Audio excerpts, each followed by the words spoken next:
I have been asked to give my thoughts on this whole Deflate Gate debacle, and this has been a really hard thing for me to articulate. This is like my 10th take tonight, but we do know that the Patriots have been accused of tampering with the footballs, playing with underinflated footballs for a half, and the NFL came out with their statement today saying that is in fact true. We don't know how many PSI they were underinflated. Chris Mortensen of ESPN said they were underinflated by 2, and then he has since taken down those remarks, and ESPN has also taken down those remarks.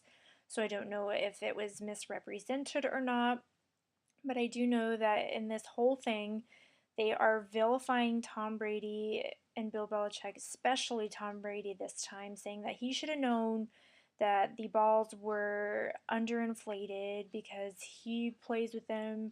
He should know, although he has one of the quickest releases in the NFL, so he gets that ball in his hands and it is out faster than you can say boom shakalaka. But I really, really hope that he is not guilty. I don't think, me personally, I just can't see a guy who has worked so hard to get to where he's at, who is the ultimate competitor, cheating. I can't see him wanting to do that. I think that he takes pride in his work. I think he takes pride in being the best and not having to cut corners to get there.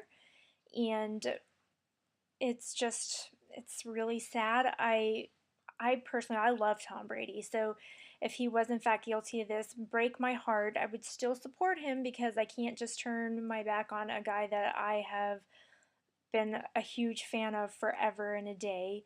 But I really hope he's not guilty. He swears he's not guilty. He says he did not alter the football in any way. He told his teammates that in a private team meeting. Sources tell me.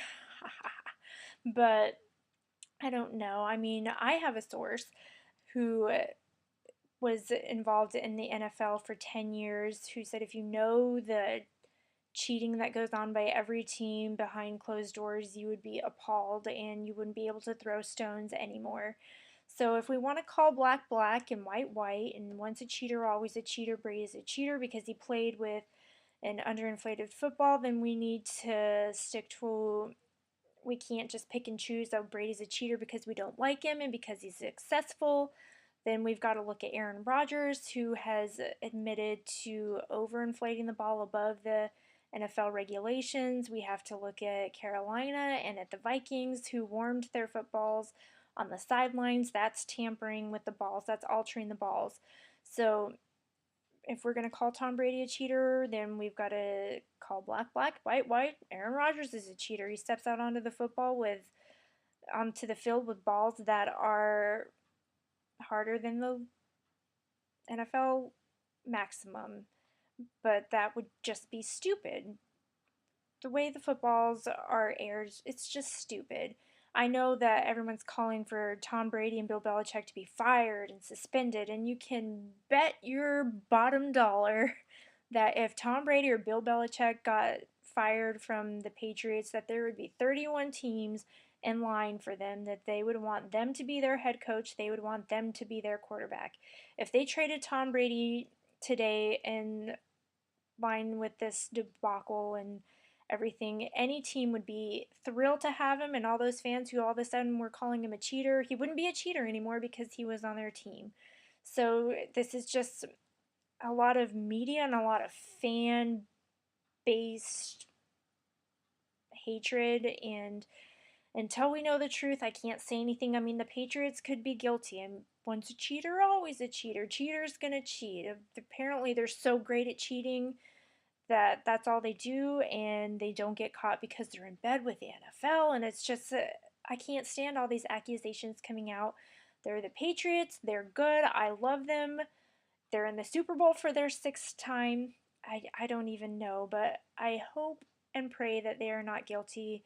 I hope that there is a logical explanation for this, and I'm just gonna leave you with this little thing I read on Twitter that might be able to explain this. And it says the balls were 12.5 psi before the game. The balls were allegedly 10.5 psi during the game. The temperature during the game was 48 degrees Fahrenheit.